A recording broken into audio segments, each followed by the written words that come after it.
Tulip সিদ্দিকের challenge কি গ্রহণ করতে পারবেন ডক্টর ইউনূস? এই প্রসঙ্গটি নিয়ে আপনাদের সামনে কথা বলবো।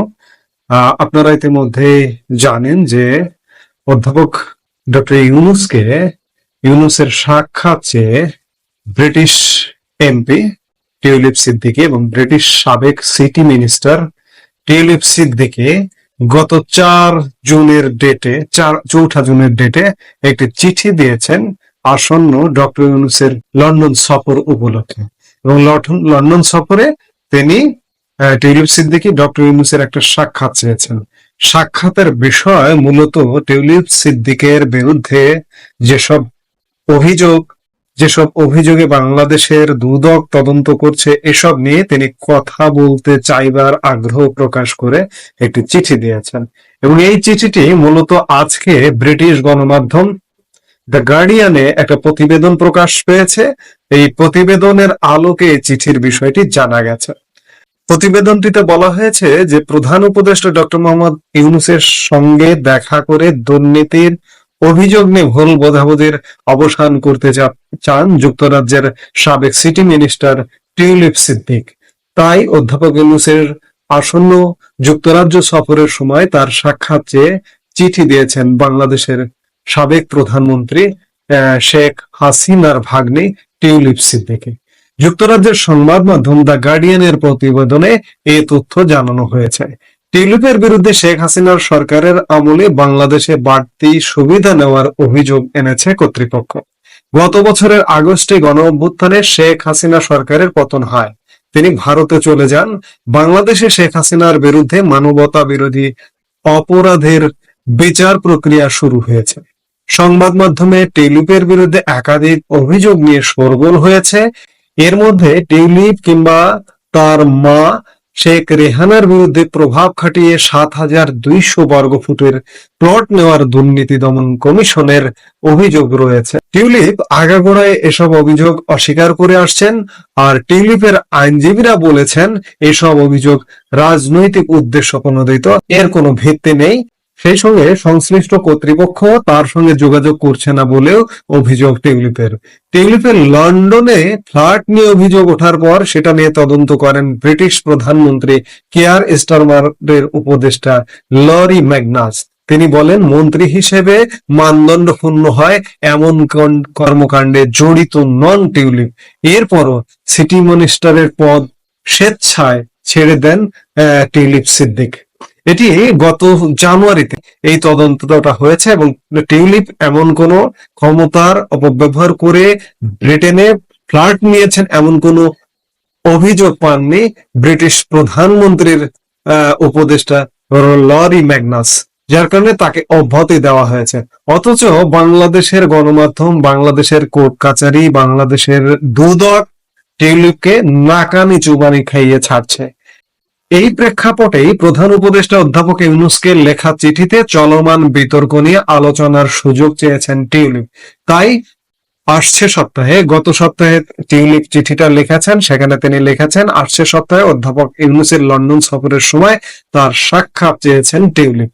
লন্ডন সফরে ব্রিটিশ রাজা তৃতীয় চার্লস এবং যুক্তরাজ্যের প্রধানমন্ত্রী কিয়ার স্টারমারের সঙ্গে অধ্যাপক ইউনূসের সাক্ষাৎ করার কথা রয়েছে। চিঠিতে টিউলিপ আশা প্রকাশ করেন অধ্যাপক ইউনূসের সঙ্গে তার সাক্ষাৎ দুদকের দ্বারা সৃষ্ট ভুল বোঝাবুঝি দূর করতে সহায়তা করবে। টিউলিপ লিখেছেন, আমি যুক্তরাজ্যের নাগরিক, লন্ডনে জন্মেছি। 1 দশক ধরে ব্রিটিশ পার্লামেন্টে লন্ডনের হাম্পস্টেড ও হাইগেটের জনগণের প্রতিনিধিত্ব করছি। বাংলাদেশে আমার কোনো সম্পদ বা ব্যবসায়িক স্বার্থ নেই। বাংলাদেশের প্রতি আমার হৃদয়ের টান রয়েছে। তবে এটা সেই দেশ নয় যেখানে আমি জন্মেছি, বসবাস করেছি বা নিজের পেশা জীবন গড়ে তুলেছি। কি অবাক, কি বিস্ময়কর ব্যাপার যে টিউলিপ সিদ্দিকী, যার জন্ম ইউকেতে, যিনি বেড়ে উঠেছেন লন্ডনে, যিনি পড়াশোনা করেছেন লন্ডনে, যিনি রাজনীতি করেন লন্ডনে, তার জন্য একজন ব্রিটিশ নাগরিক, একজন সাধারণ নাগরিক নন, ব্রিটিশ পার্লামেন্ট মেম্বার, ব্রিটিশ সাবেক মন্ত্রী, তার বিরুদ্ধে বাংলাদেশে নানা রকম অভিযোগ করা হচ্ছে। এবং অভিযোগ করার প্রেক্ষিতে বাংলাদেশের কিছু রাষ্ট্রীয় সংস্থা যেমন দুদক তার নামে তদন্ত করছে। এমনকি টিউলিপ সিদ্দিকী এই চিঠিতে এমনও লিখেছেন যে এই বিষয়টি আমি দুদকের কাছে পরিষ্কার করতে চেয়েছিলাম। তারা লন্ডনে আমার আইনজীবীদের সঙ্গে কোনো ধরনের যোগাযোগ এর আগ্রহ দেখায়নি। তারা বারবার ঢাকার একটি ঠিকানায় এলোমেলোভাবে চিঠি পাঠাচ্ছে, লিখেছেন টিউলিপ। চিঠিতে টিউলিপ যোগ করেন, এই কাল্পনিক তদন্তের প্রতিটি ধাপ গণমাধ্যমে জানিয়ে দেওয়া হচ্ছে, অথচ আমার আইনি দলের সঙ্গে কোনো ধরনের আনুষ্ঠানিক যোগাযোগ করা হয়নি। অধ্যাপক ইউনূসের প্রতি লেখা চিঠিতে টিউলিপ সিদ্দিক আরো বলেন, আমি জানি আপনি নিশ্চয়ই বোঝেন, এমন প্রতিবেদন যেন আমার নির্বাচনী এলাকার জনগণ ও আমার দেশের প্রতি গুরুত্বপূর্ণ দায়িত্ব পালনে কোনো ব্যাঘাত না ঘটায় সেটি নিশ্চিত করা কতটা জরুরি। টিউলিপের দাবি, তিনি তার খালার বিরোধীদের পরিচালিত একটি রাজনৈতিক উদ্দেশ্য প্রণোদিত কুৎসা অভিযানের লক্ষ্যবস্তুতে পরিণত হয়েছেন। গত মাসে বাংলাদেশে টিউলিপের বিরুদ্ধে গ্রেপ্তারি পরোয়ানাও জারি করা হয়েছে। বাংলাদেশে এমন কোনো পরোয়ানা বা আদালতের শুনানির বিষয়ে কিছুই জানেন না বলে দাবি করেছেন টিউলিপ। তিনি বলেন, যুক্তরাজ্য ও বাংলাদেশ 2B প্রত্যর্পণ চুক্তির আওতাভুক্ত দেশ হওয়ায় যুক্তরাজ্যে কাউকে গ্রেপ্তার করতে হলে বাংলাদেশ থেকে স্পষ্ট এবং বিশ্বাসযোগ্য প্রমাণ দেখাতে হয়, যা মন্ত্রী বা বিচারক পর্যায়ে যাচাই করে অনুমোদন দিতে হয়। আমি খানিক আগে যেটা বলছিলাম যে গত বছর যুক্তরাজ্যে সম্পদ অর্জন সংক্রান্ত অভিযোগ ওঠার পর টিউলিপ নিজেই ব্রিটিশ মন্ত্রীদের আচরণ বিধি তদারক কর্মকর্তা ব্রিটিশ প্রধানমন্ত্রী কেয়ার স্টারমারের উপদেষ্টা ম্যাগনাসের কাছে হাজির হন।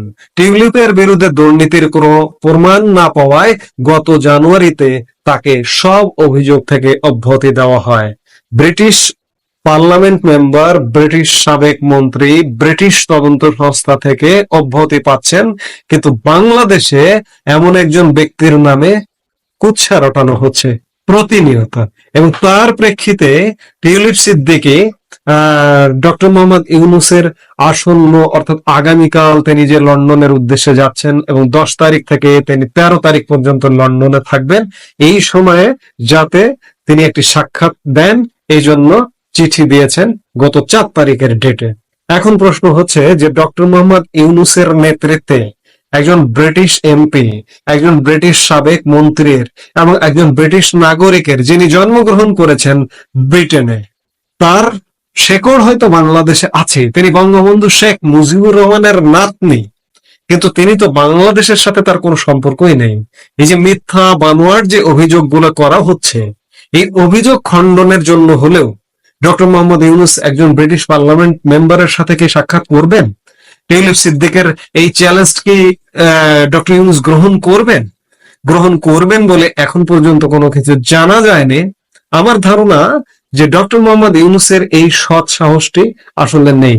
এখন যদি সৎ সাহস হয়, আগামী 3-4 দিনে যদি টিউলিপ সিদ্দিকের সাথে সাক্ষাৎ হয়, তাহলে মনে করব যে ডক্টর ইউনূসের সৎ সাহস আছে।